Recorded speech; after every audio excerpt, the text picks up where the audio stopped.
الله لا يكثر همك ما قدر يكون. الله الله الله الله لا يكثر همك ما قدر يكون. الزم باب ربك واترك كل دون واسأله السلامة من دار الفتون. الزم باب ربك واترك كل دون واسأله السلامة من دار الفتون. لا يضيق صدرك فالحديث يهون. الله المقدر والعالم شؤون. الله الله الله الله لا يكثر همك ما قدر يكون. الله الله الله الله لا يكثر همك ما قدر يكون. فكرك واختيارك داهما وراك والتدبير أيضا واشهد من براك. فكرك واختيارك داهما وراك والتدبير أيضا واشهد من براك. مولاك المهيمن إنه يراك فوت له أمورك واحسن في الظنون. الله الله الله الله لا يكثر همك ما قدر يكون. الله الله الله الله لا يكثر همك ما قدر يكون. الأول موقف قوله ذي الحماك يعترف على الله الذي خلق. الأول موقف قوله ذي الحماك يعترف على الله الذي خلق. وقضى وقدر كل شيء بحق. يا قلبي تنبه واترك المجون. الله الله الله لا يكثر همك ما قدر يكون. الله الله الله لا يكثر همك ما قدر يكون. قضى من تعالى بالرزق القوام في الكتاب المنزل نورا للأنام. قضى من تعالى بالرزق القوام في الكتاب المنزل نورا للأنام. فالرضا فريضة والسخط حرام والقنوع راعى والطمع جنون.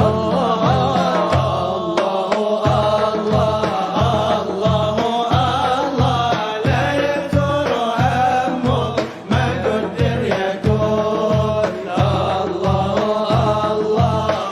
الله لا يكثر همك ما قدر يكون. انت والخلائق كلهم عبيد والاله فينا يفعل ما يريد. انت والخلائق كلهم عبيد والاله فينا يفعل ما يريد. همك واتمامك ويحك ما يفيد. القضاء تقدم غنيم السكون. الله الله الله لا يكثر همك ما قدر يكون. الله الله الله لا يكثر همك ما قدر يكون. الذي لغيرك لا يصل إليك والذي قسم لك حاصل لديك. الذي لغيرك لا يصل إليك والذي قسم لك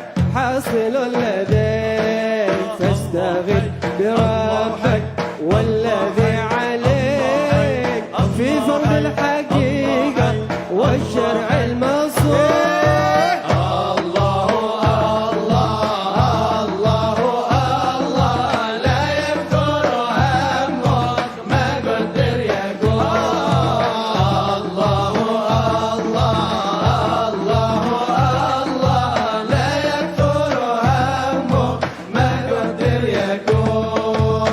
شرع المصطفى الهادي البشير ختم الأنبياء البدر المنير.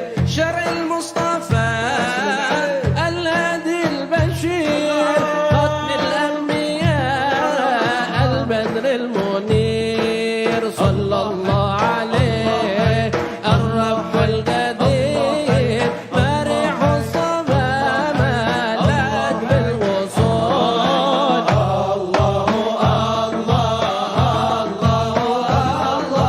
لا يكثر همك ما قدر يكون.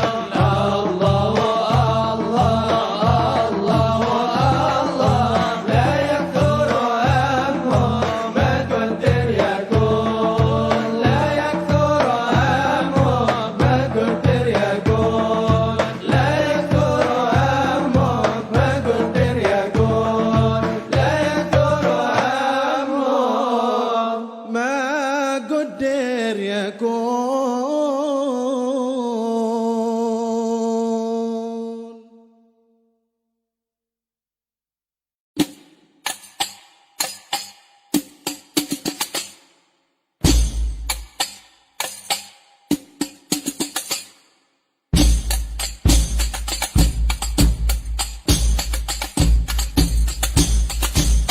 طريق خير الورى دعوة إلى الله دوام بالفعل والقصد والنية وخير الكلام. بالفعل والقصد والنية وخير الكلام.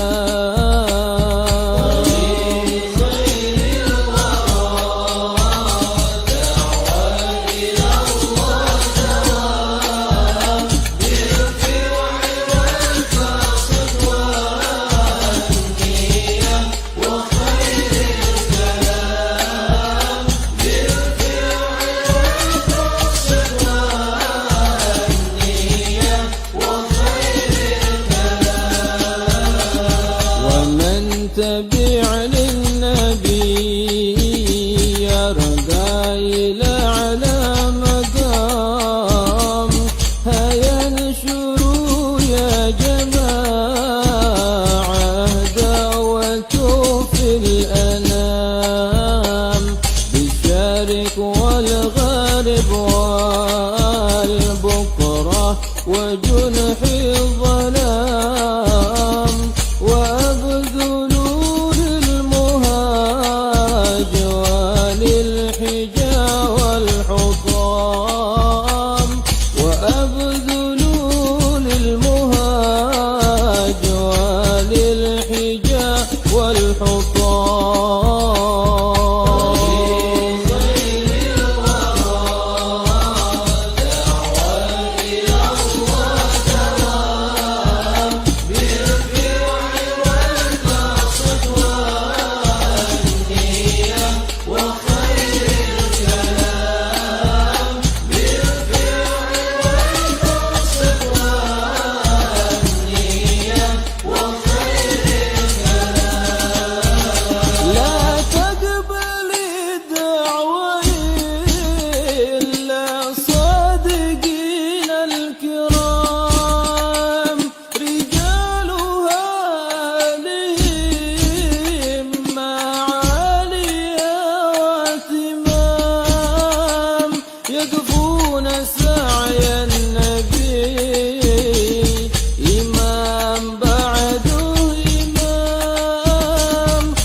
الله الله الله لا يكثر همك ما قدر يكون الله الله الله لا يكثر همك ما قدر يكون الزم باب ربك واترك كل دون واسأله السلامة من دار الفتون الزم باب ربك واترك كل دون واسأله السلامة من دار الفتون لا يضيق صدرك فالحديث يهون الله المقدر والعالم شؤون الله الله لا يكثر همك ما قدر يكون الله لا يكثر همك ما قدر يكون فكرك واختيارك داهما وراك والتدبير أيضا واشهد من براك فكرك واختيارك داهما وراك والتدبير أيضا واشهد من براك مولاك المهيمن إنه يراك فوت له أمورك واحسن في الظنون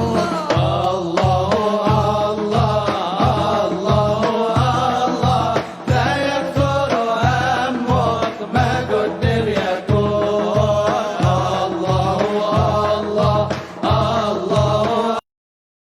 صلى الله عليه وآله وسلم. الفاتحة. أعوذ بالله من الشيطان الرجيم. بسم الله الرحمن الرحيم. مالك يوم الدين إياك نعبد وإياك نستعين صراط المستقيم صراط الذين أنعمت عليهم.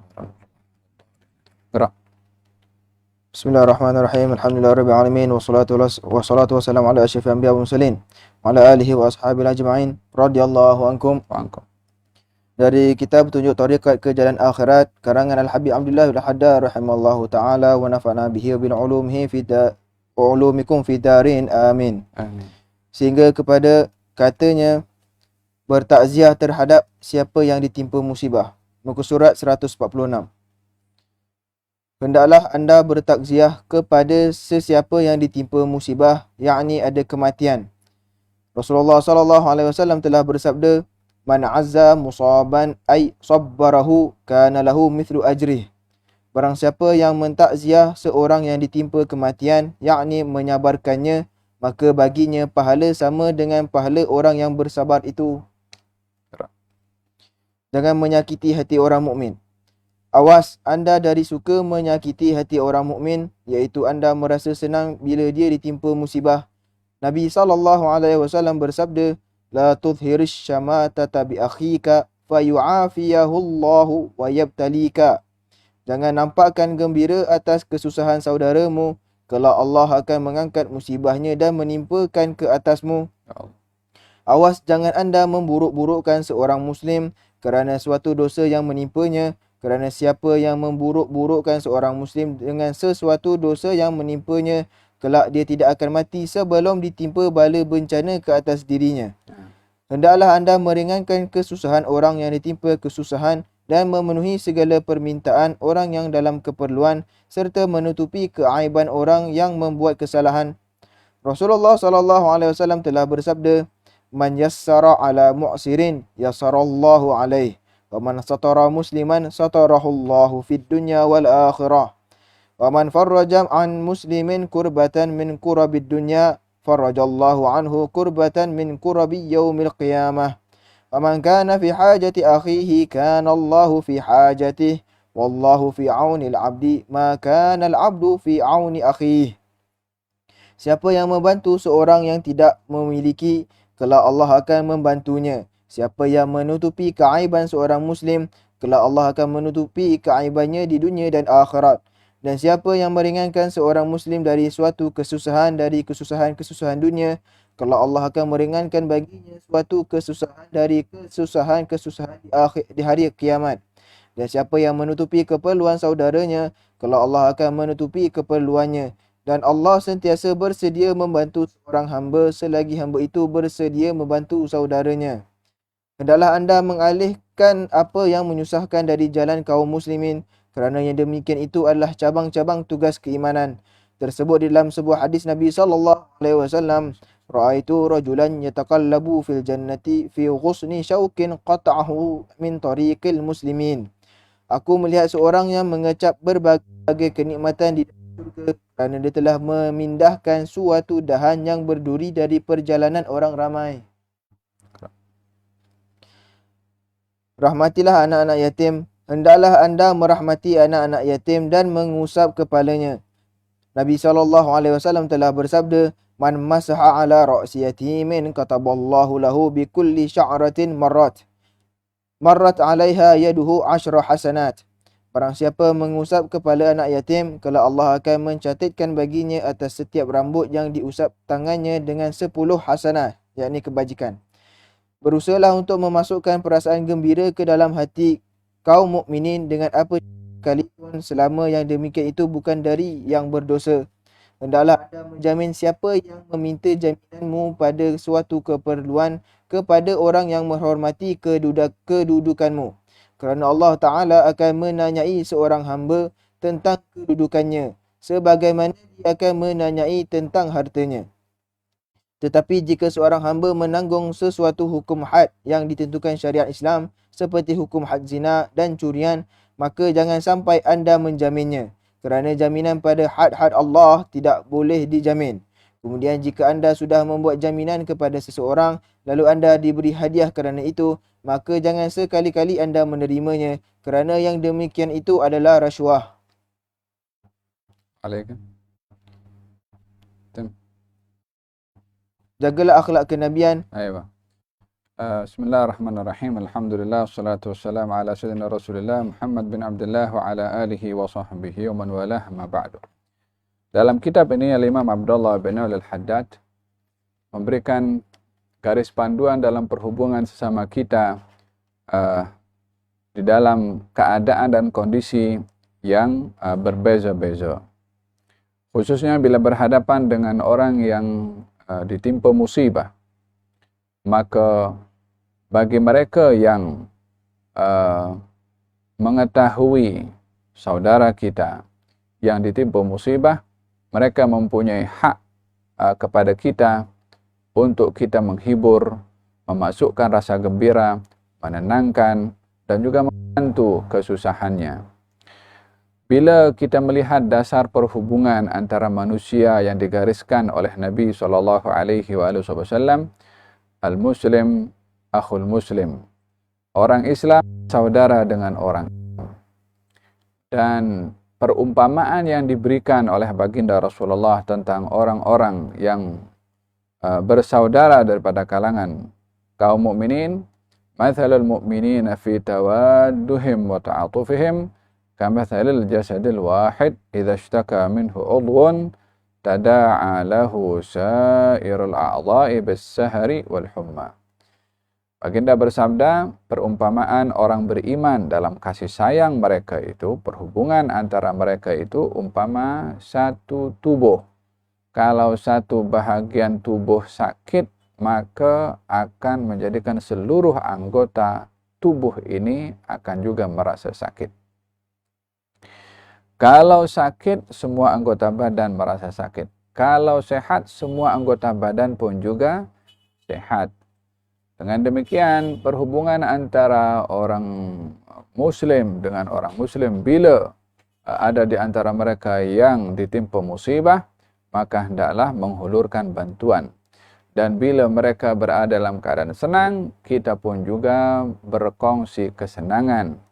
Oleh sebab yang demikian, di dalam Islam ada ta'ziyah, ada tahni'ah.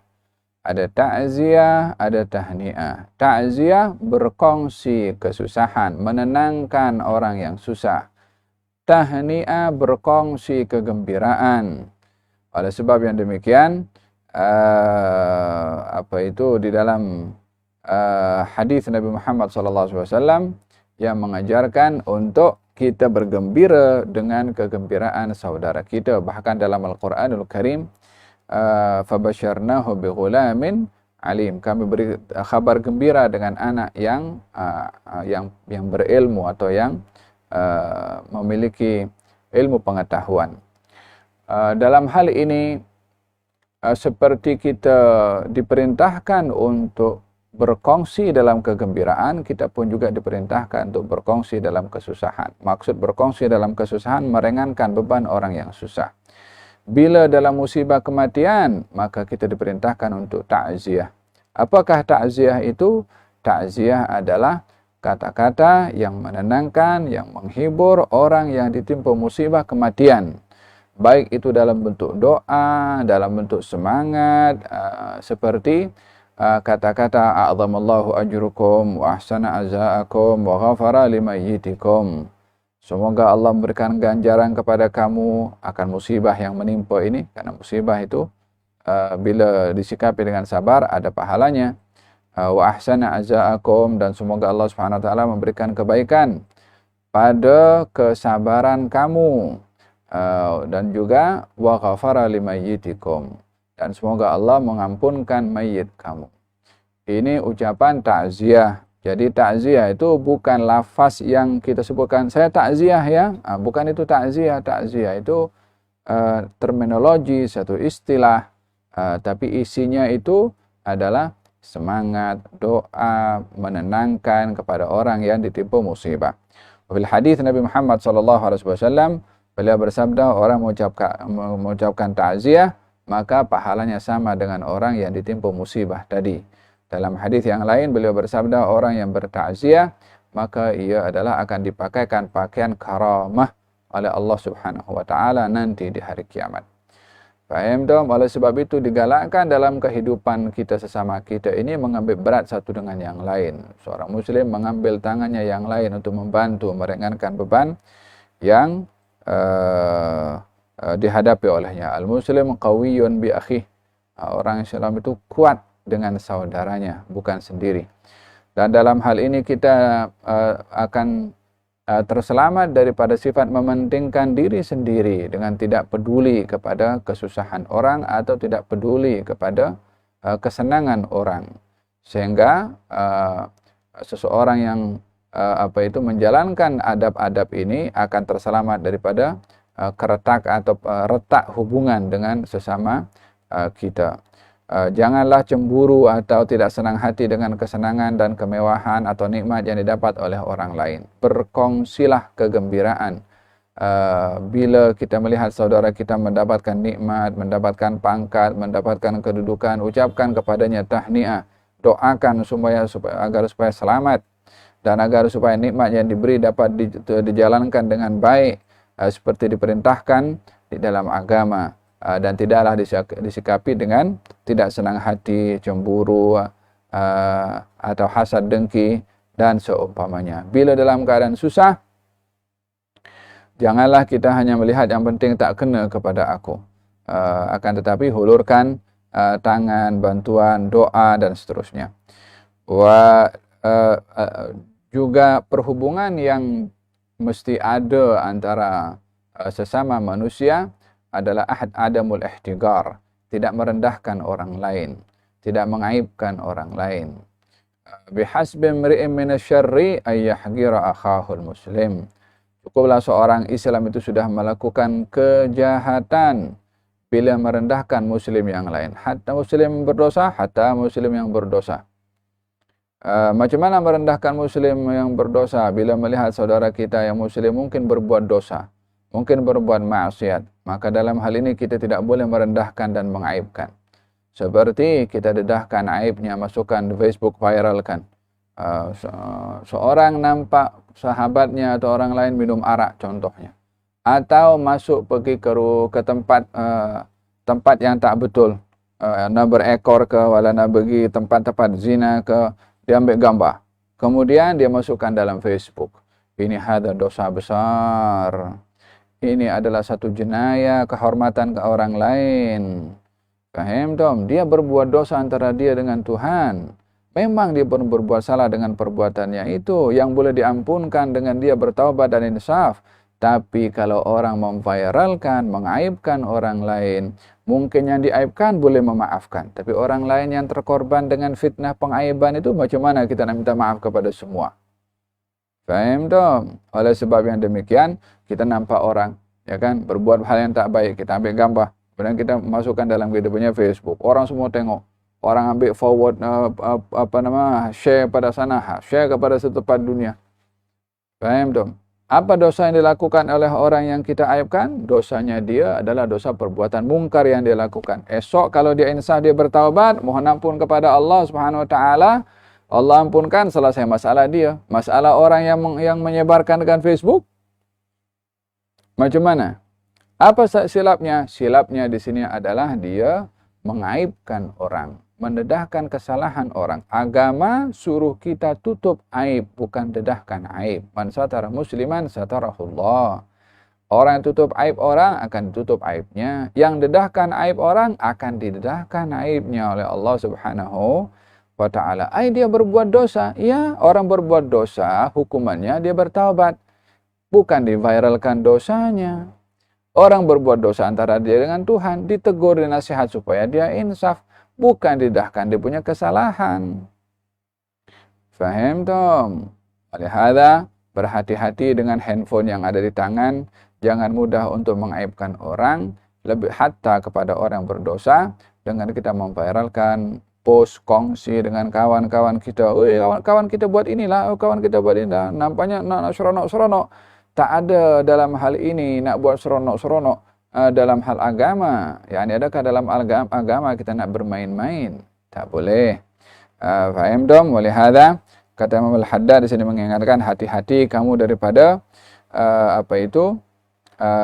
menunjukkan rasa tidak senang kepada nikmat yang didapat oleh seseorang, dan menunjukkan rasa senang ketika musibah menimpa kepada orang lain. Katanya, hadza sifat daripada munafiqin. Munafiqin sifatnya seronok kalau kaum muslimin kalah dalam perang, musibah menimpa kaum muslimin. Dan dia akan sedih bila mana kaum muslimin berjaya dan mendapatkan kemenangan. Di dalam Al-Quranul Karim, Allah Subhanahu wa taala menceritakan, in tusibuhum hasanatun tasuhum.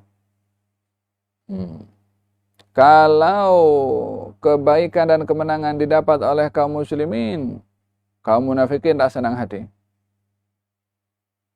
Tapi kalau menimpa kepada mereka musibah, mereka seronok dengan musibah menimpa kepada kaum muslimin. Kaum munafikin seronok. Faham dong? Kata dalam hadis Nabi Muhammad SAW, jangan sekali-kali kamu menunjukkan yakni rasa seronok dengan musibah yang menimpa kepada orang lain, khawatir musibah itu diangkat oleh Allah daripada orang itu dan dikenakan kepada kamu. Tengok bagaimana bahaya orang itu terkait dengan orang lain, terkena musibah. Yang kena musibah orang lain, mungkin orang tu jauh daripada kita punya negeri, kita punya negara, tapi pasal kita geram dengan dia, kemudian dia kata dalam hati, padan muka engkau dapat tu. Ini pasal engkau kurang ajar dengan aku. Pasal engkau gini, pasal engkau begitu. Dia seronok dengan musibah yang menimpa kepada orang lain. Kata Nabi, khawatir musibah menimpa kepada orang itu akan diambil oleh Allah. Diselamatkan orang itu musibah kena kepada engkau. Wal'iyadzubillah. Faham dong? Oleh hadza, siapapun yang terkena musibah, hatta dia orang berdosa, hatta dia orang bermaksiat, kita tidak boleh merasa seronok atau merasa puas hati dengan musibah yang menimpa kepada orang. Tetapi hendaklah kita lebih menginginkan hidayah kepada orang lain yang dengan musibah menimpa kepada orang-orang tertentu yang bermaksiat ini, hendaklah dijadikan ianya sebagai satu teguran daripada Allah Subhanahu wa taala untuk menginsafkan, atau ianya dalam merupakan satu hantaran untuk rahmat Allah kepada dia supaya dia kembali ke pangkal yang benar. Wahakadha, tapi tidak merasa gembira dengan musibah menimpa kepada orang lain.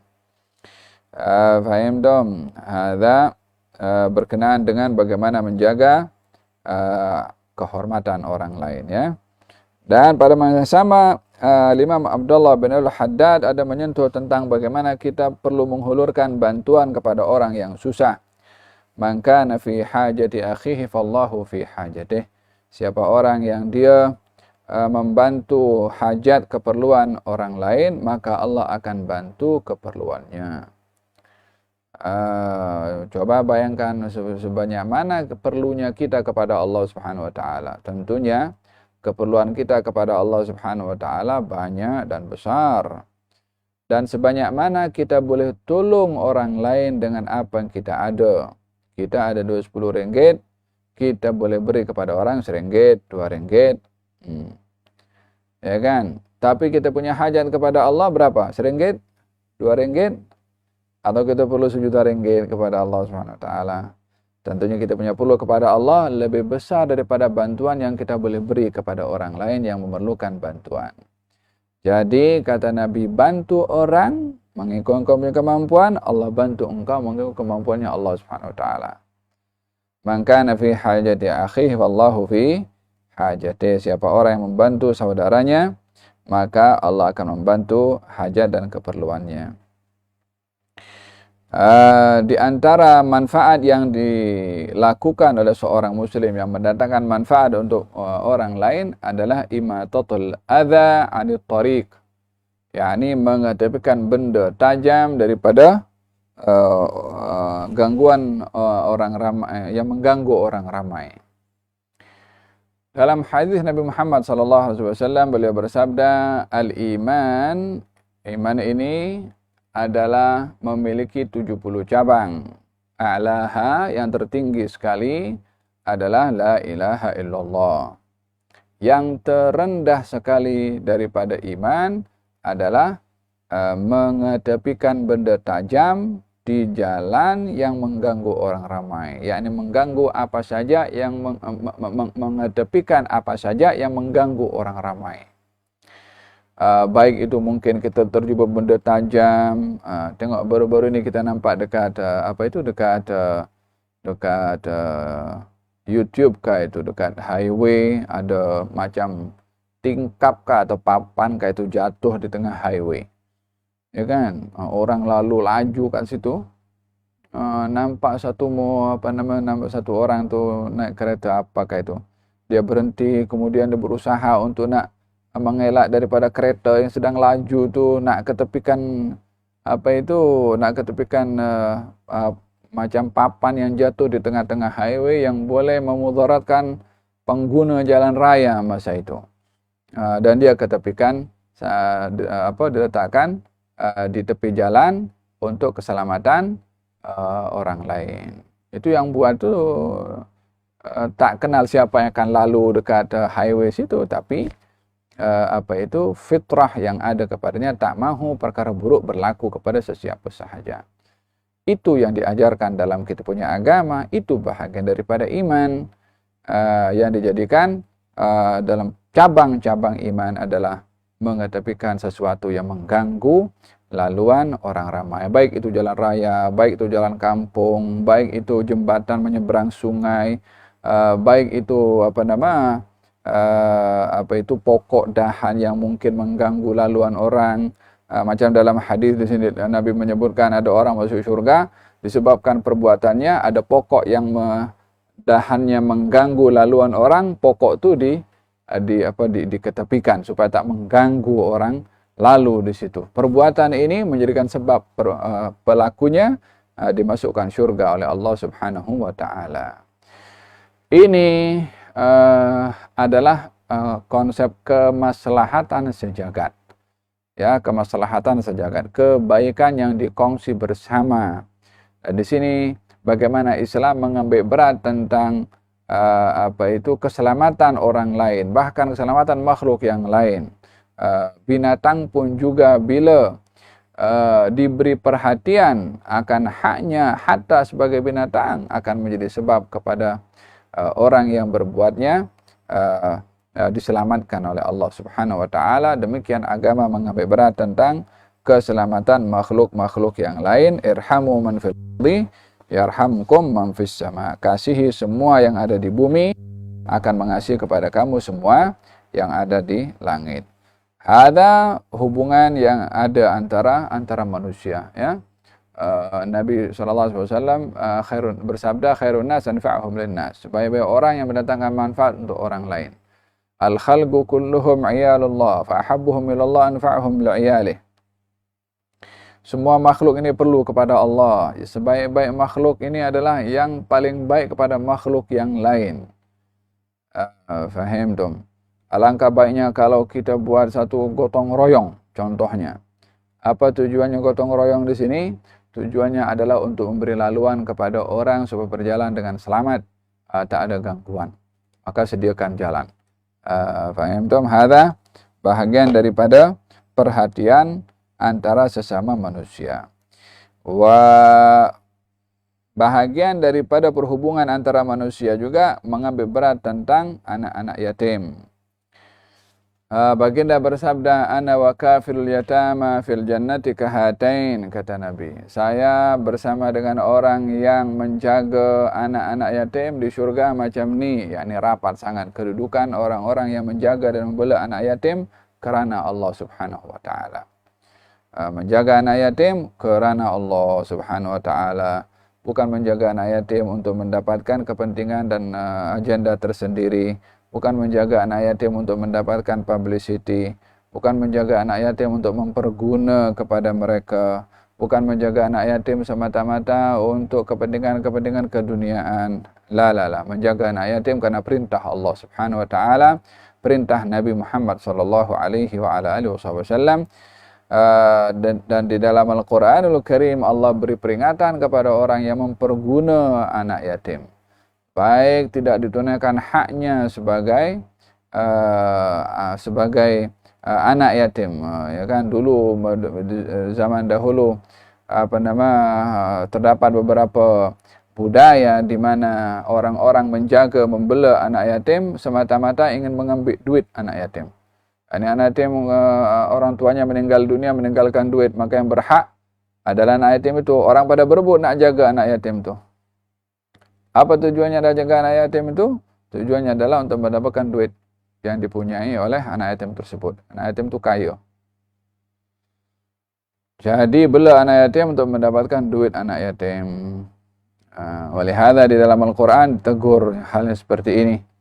Faman kana ghaniyan falyasta'fif wa man kana faqiran falyakul bil ma'ruf. Orang-orang yang menjaga anak yatim ini, kalau anak yatim sudah baligh, maka serahkan duitnya. Bila diserahkan duitnya, datangkan saksi. Orang yang membela anak yatim ni, kalau dia orang berkemampuan, maka jangan ambil harta anak yatim, jangan makan duit anak yatim. Kalau dia mampu untuk diri dan keluarganya dengan kerja yang dia dapat, dengan gaji yang dia dapat, jangan ambil daripada duitnya anak yatim. Tapi kalau dia menjaga anak yatim karena dia orang yang susah miskin dan perlu ada penghasilan daripada menjaga itu, ambillah secukupnya. Tak boleh ambil suka-suka daripada duit anak yatim. Faham tom? Innal ladzina yakuluna amwalal yatama zulman innama yakuluna fi butunihim nara. Orang-orang yang makan harta anak yatim secara zalim, sesungguhnya dia telah makan api dalam perutnya. Faham tom? Hadza berkenaan dengan anak yatim. Dan fil hadis dinyatakan orang yang mengusap kepala anak yatim akan dicatat pahalanya oleh Allah Subhanahu wa taala pada setiap rambut yang dilalui oleh telapak tangannya pada usapan tersebut dengan 10 pahala. Nah. Kemudian diingatkan oleh Imam Al-Haddad agar supaya kita menjadi sebab mendatangkan manfaat untuk orang lain dengan sebagai orang tengah. Sebagai orang tengah, isfa'u tu'jaru. Dalam kamu menjadi sebab syafaat, kamu akan diberikan pahala. Apa maksudnya sebab syafaat? Menjadi orang tengah untuk menyampaikan kebaikan. Macam mana? Kita diberi kepercayaan oleh setengah pihak, contohnya. Kepercayaan itu kita boleh manfaatkan untuk mendatangkan manfaat kepada orang-orang yang memerlukan. Mungkin dalam ini kita buat NGO. Dalam hal ini banyak NGO berpeluang untuk menjadi pemberi syafaat. Macam mana NGO boleh jadi pemberi syafaat? Ya, ada NGO buat buat program. Apa programnya? Membantu orang asli contohnya. So, dalam hal ini dia buka ruang untuk membantu orang-orang yang memerlukan. NGO ini ada platform, tapi dia tak ada keupayaan daripada keuangannya, nak beli barang tak ada duit. Maka orang-orang yang lain yang ada duit beri kepada NGO. NGO ini gunakan duit untuk membantu kepada orang-orang yang memerlukan. Ini namanya syafaat. NGO sini kedudukannya sebagai syafaat. Baik itu secara institusi, secara organisasi, atau secara individu. Maka tetap perbuatan itu dikatakan syafaat bila menjadi orang tengah untuk menyampaikan kebaikan kepada orang lain. Ada orang datang kepada saya contohnya, bagi tahu orang itu bagi tahu saya ini susah, saya punya keluarga sakit, nak buat operation tak ada duit. Dia cerita kepada saya contohnya. Kemudian keperluan duit itu saya tidak mampu untuk bagi kepada dia. Saya cakap kepada si fulan A, B, C, saya bagi tahu ini ada suatu orang susah, dia nak operate untuk anaknya, tak ada duit apa semua. Okey, ini fulan bagi, saya ambil duit tu, saya bagi kepada orang yang datang kepada saya. Di sini namanya dia syafi', pemberi syafaat. Ya, ini tak boleh bagi daripada duitnya sendiri.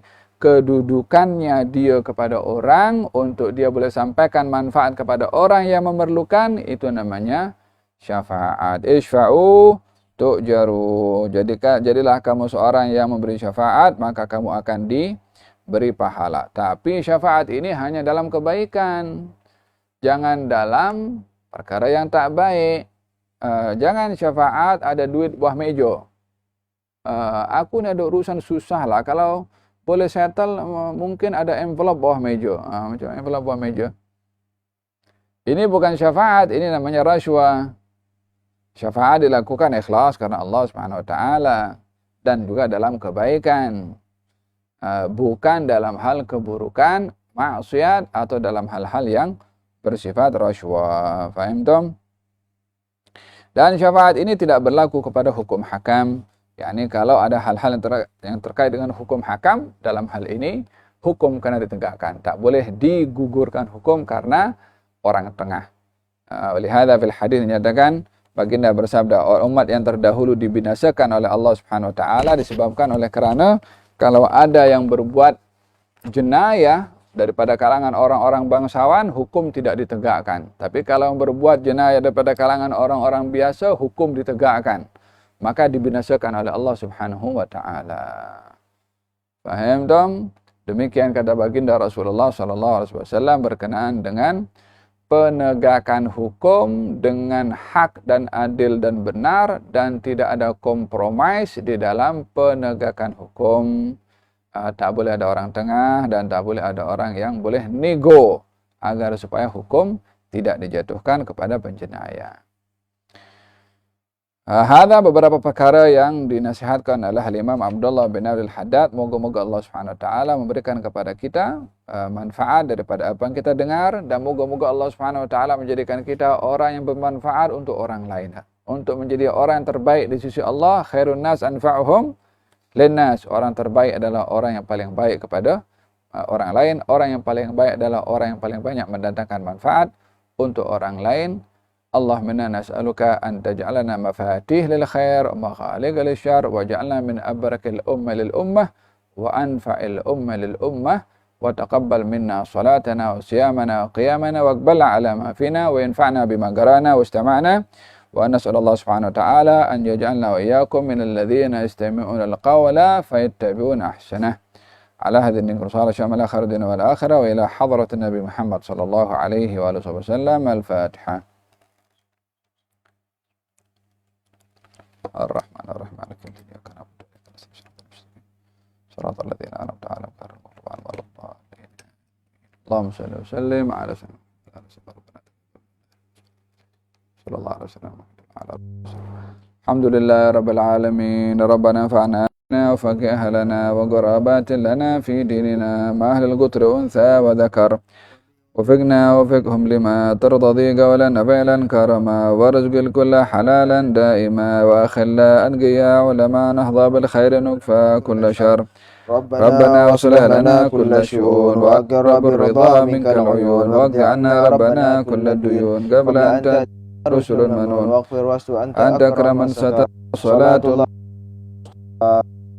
دعانا والوفاء بكتاب في للناس شفاء الكرام وعلى الصحب المصابيح اللهم اهدنا بهدى جعلنا ممن يسار في رضاك ولا تولنا وليا سواك ولا تجعلنا ممن خالف خالف أمرك أمرك وعصاك وحسبنا الله ونعم الوكيل ولا حول ولا قوة إلا بالله العلي العظيم يا ربنا اعترفنا بأننا اقترفنا وأننا أسرفنا على على لظى ظى أشرفنا أشرفنا فتب علينا توبة تغسل كل حوبة واستر لنا العورات وآمن الروعات واغفر لوالدينا ربي ومولودينا والأهل والإخوان وسائر الخلان وكل ذي محبة أو جيرة أو صحبة والمسلمين أجمع آمين ربي اسمع فضلا وجودا منا لا باكتساب منا بالمصطفى الرسول نحظى بكل سول بالمصطفى الرسول نحظى بكل سول بالمصطفى الرسول نحظى بكل سول صلى وسلم ربي عليه عد الحب وآله وصحبه دادة الشحب والحمد لله في البدء والتناهي حمدا كثيرا دائما محبة النسائم سبحان ربك رب العزة عما يصفون وسلام على المرسلين والحمد لله رب العالمين في كل لحظة أبدا على عدد خلق خلقه رضا رضا نفسه نفسه وزاد عرشه ومداد كلماته تقبل الله منكم نعم.